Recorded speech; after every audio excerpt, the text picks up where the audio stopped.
Ladies and gentlemen, welcome back to another episode of Unbettable. I'm Mondo here today with Holmes and a very, very, very late Gary Gowdy. The man who sent the 5:15 time and had to send the link sent it at 5:37. He woke up from a nap at 5:20 and then proceeded to shit his brains out. Gary, what are we doing here? I We had to all go. got schedules. I had to poop. What about sleeping through the start time of the podcast? I had an alarm set, but then I woke up and I had to poop. So Unreal. I mean, I don't think I'd call as much attention if I had eaten in the last 72 hours, but I have not, and we will get to why. Um, but that's not that important. The important thing to kick it off with, we have two big stories involving sports gambling in pro sports. One being a megastar in Otani, and one being some fucking Muppet up in Toronto on the Raptors. So I kind of wanted to start with Otani. I know we haven't really had an episode since this story broke, and the only time we kind of did was for March Madness, so we weren't going to dedicate time to it. But I just kind of want to pick you guys' brains. I mean, this is a massive story. I know I have my opinions on it, but I just wanted to hear what you guys thought as fellow gamblers and people who understand the space. Go ahead, Gary. You want to go first? I think it's just kind of like unfortunate, but at the same time, I think it's kind of funny. Like, I feel like people have always seen Otani as this happy, smiling superstar that doesn't speak English and doesn't really know anything besides baseball. And this is the first time we've actually seen a story like this break on him, I guess, something that's not necessarily a good thing. And I feel like people have reacted in multiple different ways. There's obviously people defending him to the hills, and then there's obviously some people that think it's really funny and want to see him kind of get taken down a little bit because of this. Um, Regardless, I don't think the MLB will suspend him. I think that the MLB is trying to help him, if anything, because of how much attention and popularity Otani has brought to the sport internationally. Um, I think that it's in their best interest that if he is found guilty of participating in this, maybe he should just get a fine and not necessarily taken out of the game. Um, but excuse me. Um, but yeah, super unfortunate, but it also just goes to show that the man is a human. So Holmes? I thought that this story was absolutely crazy. That MLB's golden boy gets into a scandal about gambling. I mean, that is just, I feel like a time or a sign of the times that we are in right now. Because then, what, not even 3 days later, we had this story break that we'll get to next about this alleged Toronto Raptors like bench player that might be fixing games, fixing his own stats, weird stuff like Yep. that. Um, there's just a lot about the story that I kind of find really hard to believe. We've seen his relationship, that being Shohei Otani's relationship with Ipe, his translator over the years. The guys are very, very close. Like they obviously have a very strong relationship. And what doesn't really make sense to me is that he didn't know that all of this money was getting taken out of his account. I don't know about you guys, but like even if I were making multi millions of dollars every single year, I feel like I would notice if a large sum of money got taken out of my account that I didn't have anything to do with. I mean, that to me it was like the sketchiest part about the whole story. I've seen a lot of things that Ipe is kind of like the fall guy for Shohei right now. He's kind of just like falling on the sword because maybe Shohei has a lot more implication in this than we realize, and he just has the perfect guy to like blame it on and take the blame for him.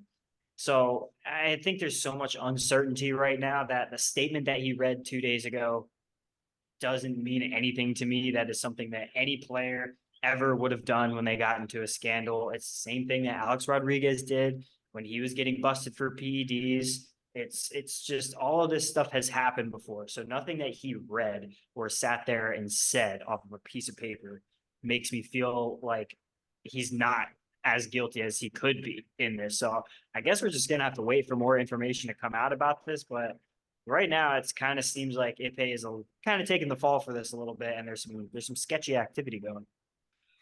Let's keep it a buck here, boys, and to everyone listening. If you've ever sports bet, you know damn well Otani is directly involved in the betting here. You know damn well the 4.5 million, you don't just lose that. There's rumors that he helped him pay his gambling debts. Now the rumors are that he never knew the money was stolen.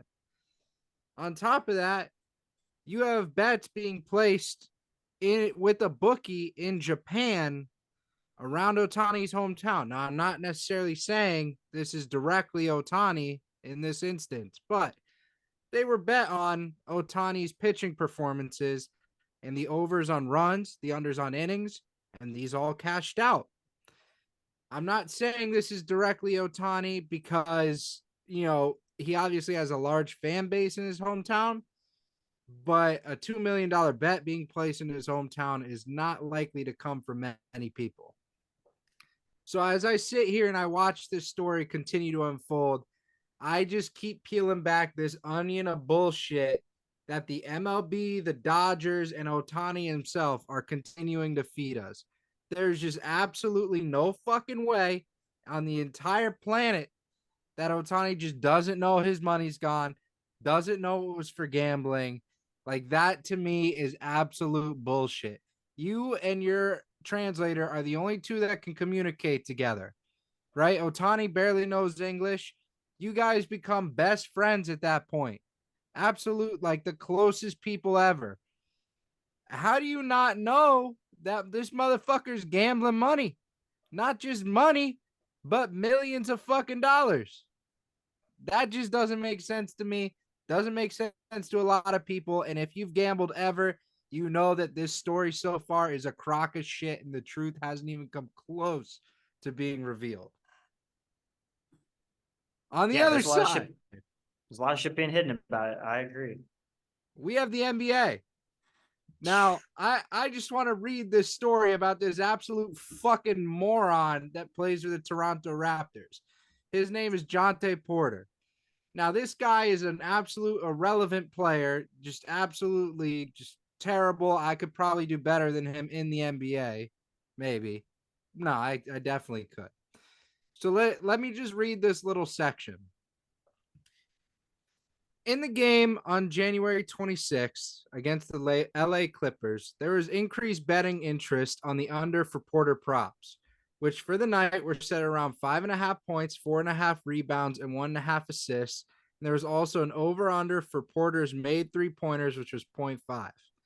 That evening, Porter played just 4 minutes before leaving the game because of what the Raptors said was an aggravation of an eye injury he had suffered 4 days earlier against the Memphis Grizzlies. Porter did not score against the Clippers, but had 3 rebounds and 1 assist and did not attempt a three-pointer, meaning every single under hit on those props. Interesting. But here's the kicker. The next day, the very next day, as part of a daily report to users on betting results, DraftKings, who does this all the time, stated that the under on Porter's three-pointers was the biggest money winner for bettors in any NBA player props from games that evening. I am going to go on record. This guy is betting on games. He's a piece of shit, and he needs to get the fuck out of the NBA because this is ridiculous. It's one thing with the Otani situation where you probably aren't directly betting on yourself, but you're betting on other sports versus directly betting on yourself to play terrible and ruin an entire franchise. Actually, not really ruin because this guy fucking sucks at basketball, but that's besides the point. Just absolutely insane news. Holmes, what what were your thoughts when you saw this broke? I'm sure it's pretty similar. Yeah, I mean, this for me carried a lot more magnitude in terms of like realness than the Shohei Otani thing, because again, there's still so much uncertainty around that story, so many unanswered questions. This is so plain cut and obvious that this guy is either betting on games or he has somebody betting on games for him. Because this is a guy that's probably making what, like under $500,000 a year. He's not getting paid the big bucks like other guys in this league. So what other way is he going to do to make money? He's going to gamble on his unders, on his overs, whatever he wants to do. And that story that you said, that wasn't the only instance of that happening. I'm pretty No. sure like a week or so later, there was the same type of thing where he went out of the game with an illness. And same thing, bunch of people were betting on his unders. It was major profit night for a bunch of people that bet on those at DraftKings. Like, this just screams that this guy is some sort of implicated with this situation. And again, like you said, being a bench player, being a guy that is probably not nearly as good as the guys on his team, like, this is just an easy way for him to try and make a little bit of money on the side if you don't get caught. But now he got caught. Now there's some trouble just in the NBA as a whole. I'm sure you guys know about the Tim Donaghy story, the ref that was fixing games for the NBA years ago. I mean, Adam Silver's got a little bit of a problem on his hands right now, man. Because I know just a couple weeks ago, Rudy Gobert was calling out refs for possibly fixing games for their own gambling benefit. We don't know if there was any truth to that or anything, no real like substantial evidence around that, but he just threw that claim out there. Betting and gambling is just so like surrounded by sports now, like more than it ever has before. So it becomes, I think, so much more easily accessible to the players, the coaches, the umpires, team staffers. It's so easy for them to be able to try and do this, maybe even through a bookie, so that they're not like directly implicated with this stuff. Adam Silver's got a problem on his hands, man. He has to address this. He has to figure out what is going on. Got to get to the bottom of this because, eh, honestly, I'm a betting man, and I am. I'm willing to believe that this is not the only instance of this going on right now. But there's other guys that maybe are hiding it a little bit better than Porter was, or other team staffers, coaches that are hiding it better than he is. So I'm willing to believe that there's some other stuff going on behind the scenes.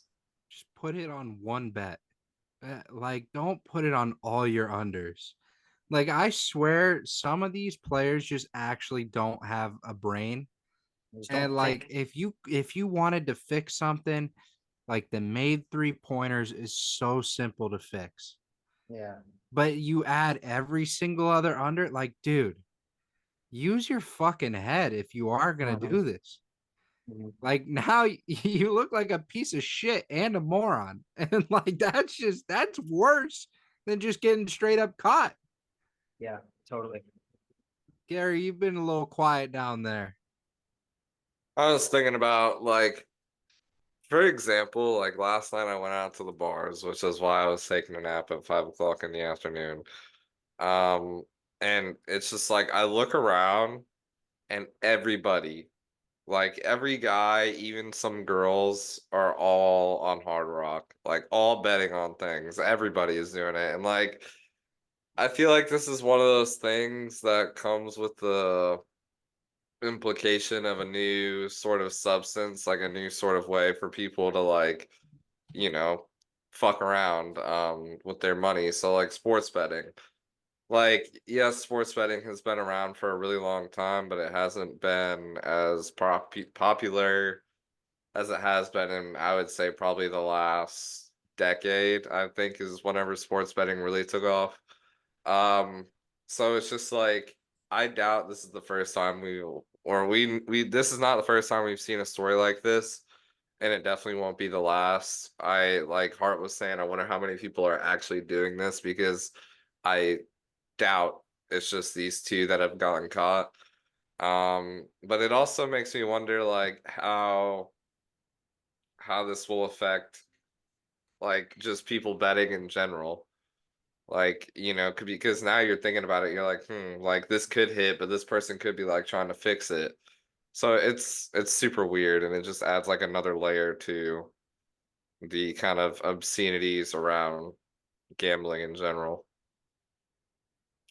Yeah, that makes Yeah. sense. I like that take. I mean, that's a great take there. Um, we'll just touch on March Madness very quickly because we dedicated all of the past two shows to it. There, there's no bigger madness than this year, right? Like we've seen the craziest shit so far, I would say, Yeah, there's been some. aside from like a 1/16 seed. I think it's just a decent mix of stuff. There's been some upsets in the early round, but I think more than anything, there's a lot of high seeds in the Sweet Mhm. 16. Like a lot of chalk this year, and I have definitely gotten a lot of bets wrong because of that. Yeah. Gare, any words on Florida? Dude, Oh that man, broke my heart, man. I yeah. I don't really know what to say about it. I was talking to Mondo today. Kugel's transferring.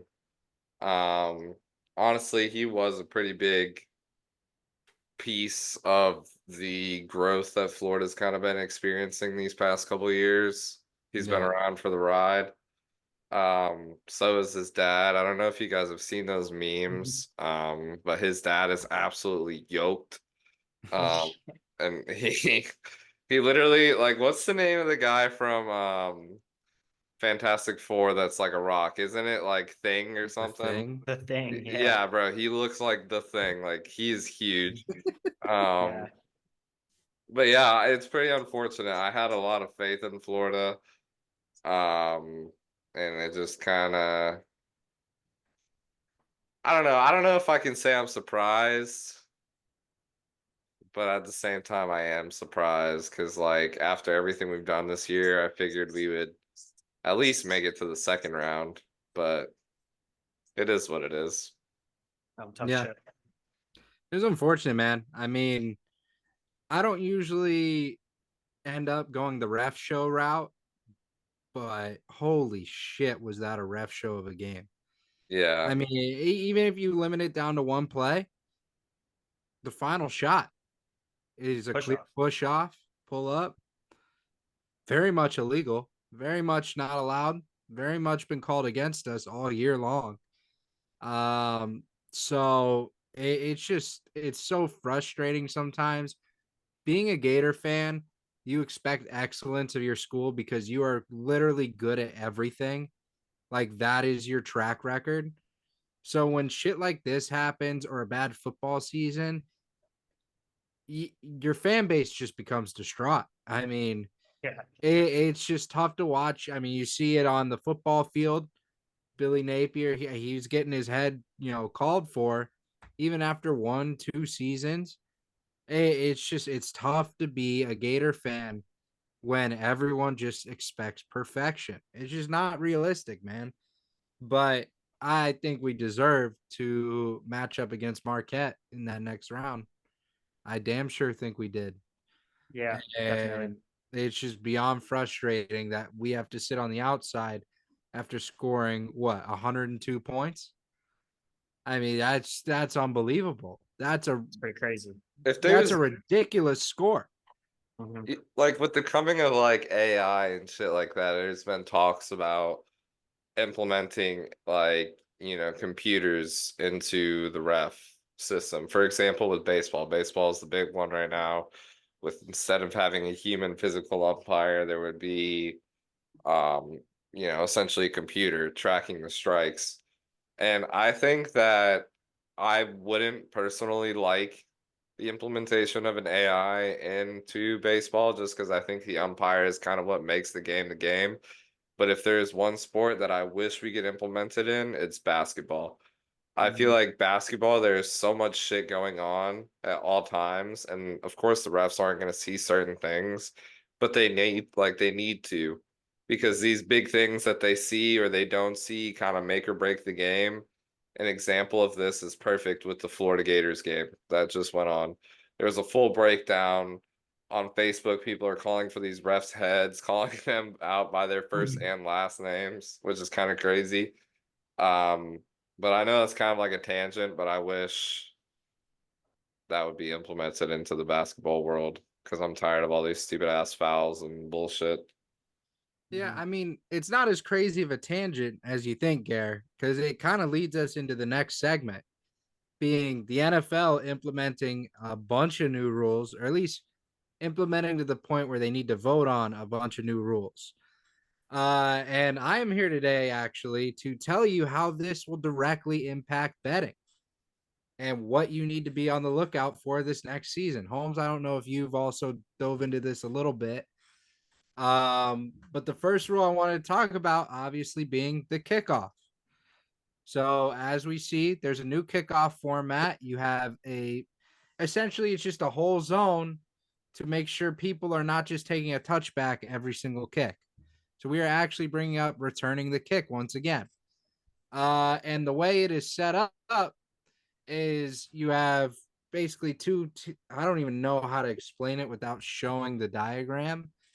But long story short, if your team has a quick player, a Tyreek Hill, Jalen Waddle, Justin Jefferson, I can go down the list all day. Expect them to start returning kicks next season because their ability to accelerate in such a shorter distance compared to the teams before will allow them to break down field for a lot more yardage. So that is one thing to look out for. Return yardage will be big. Touchbacks will be a lot less. And that's just in terms of that rule. I think the biggest rule that, everyone's been kind of talking about is the hip drop tackle rule. And for those who don't know what that is, essentially as a defender, if a guy gets by you, you kind of drop back and tackle him to bring him backwards. Here is what you need to know. If you have a chance to take an over on tight end receiving yards this next season, this is where you will cash in. Because I think roughly 85% of the examples of the hip drop tackle from last season are all secondary defenders that get blown by a much bigger tight end. So you eliminate that rule, you now only have an option for more yardage for a tight end, at least 2, 3, 4 yards more. So this is going to impact the game to an extent, and it's also going to change outcomes of the game. Don't be surprised if it's Chiefs are at 4th and 15, and wouldn't you know it, Travis Kelce gets hip drop tackled, and the Chiefs win the fucking Super Bowl. Like that's the type of shit that's going to happen. But at the same time, you now have a clear way to make money just by betting on tight end overs next season. So those are just two examples off the top of my head that I could give to you in terms of what you need to be betting and especially what to look out for with these new rules being implemented. Guys, I don't know if you have any kind of things to look out for with these. I know that they just really broke within the last 24 hours. So I'll give the floor to you. The only thing that I want to say about it is that I think overs in games are a lot more in play here as well. Because I did see a note coming out of the NFL just a couple days ago that they are not happy with the decline in offense, like points per game. I think it's gone down about 6-7 points. I don't know if it was within the last year or this year.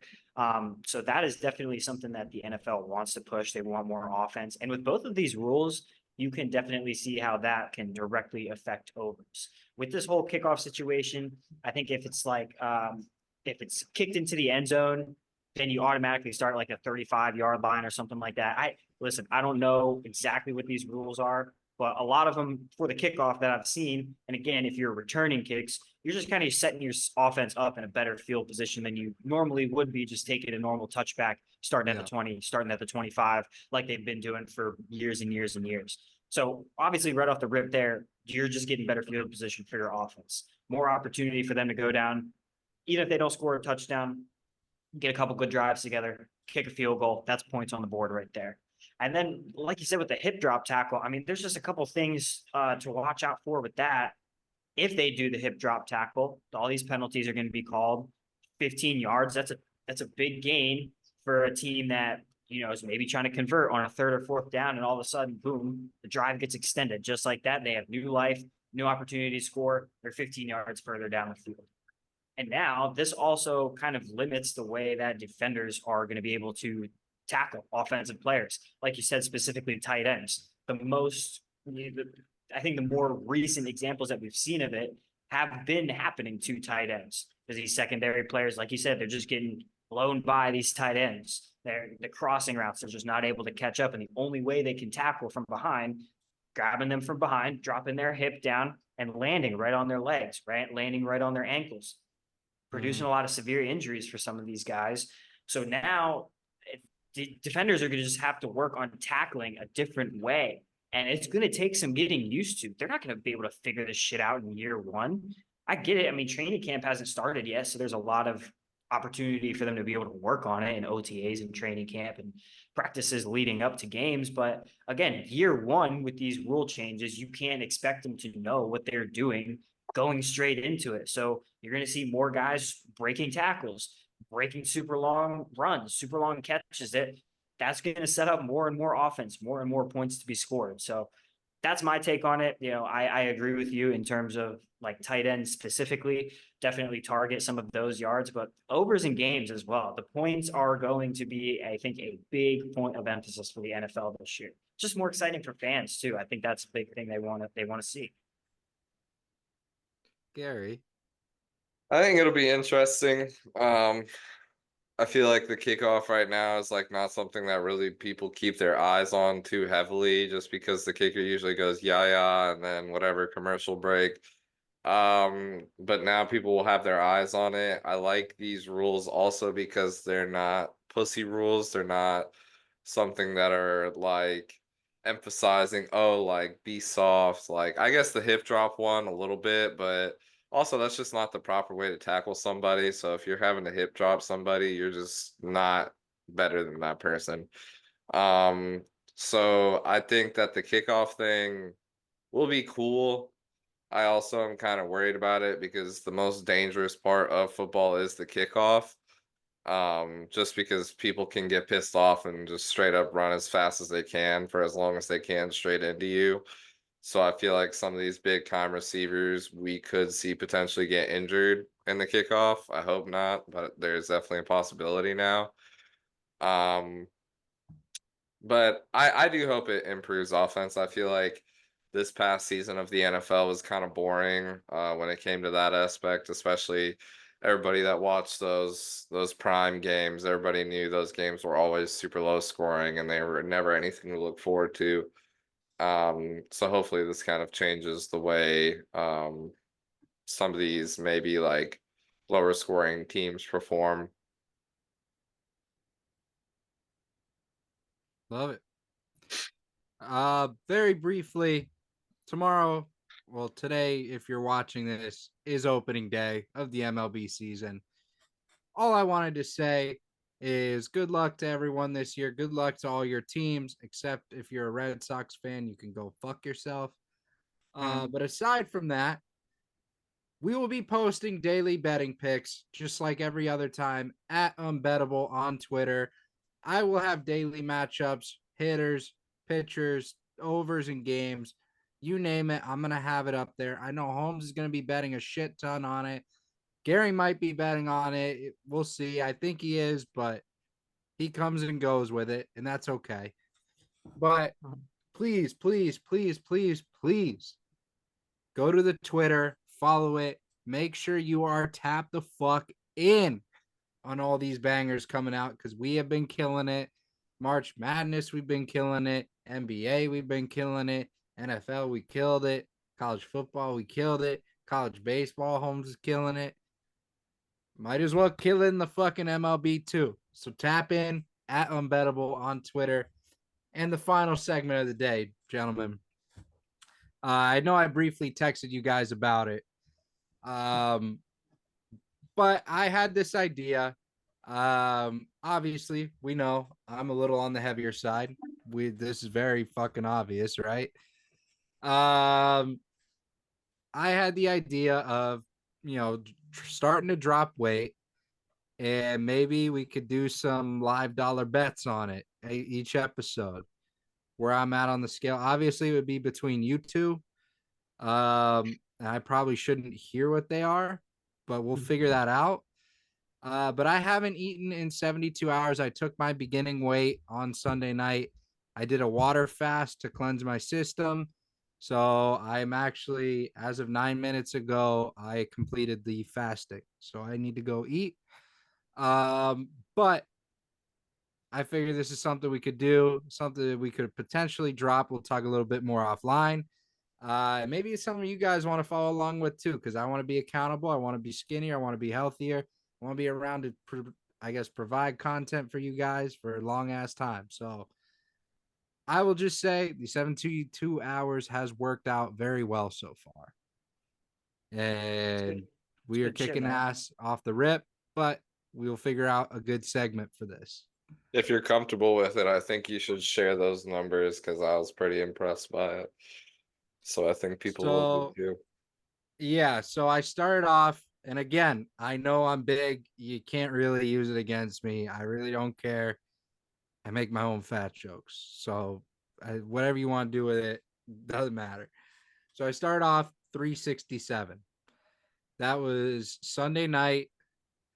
And as of this morning, I am 355. Pretty So big. I mean, that's fucking 12 pounds in 72 hours. That's good. Yeah. That's awesome. So from here, I have to eat. And if you guys are interested in doing this, we can send this out. Just comment below. I'll tweet it out. 72-hour fast. It's not that hard. You just drink a lot of water. It's the same kind of thing Dana White did. You don't suffer really. Like, you're a little bit hungry, just drink water. You're fine. I didn't get any headaches. Like, it's easy to do. But yeah, we'll figure out some way to make content out of this. But I want to hold myself accountable, and I want everyone else to hold me accountable too. So, that being said, we will see you guys on the next episode. If you enjoyed, please make sure to like, subscribe, share with everyone you know.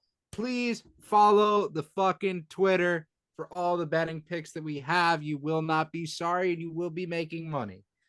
That's all I got to say. We will see you guys next time. Peace.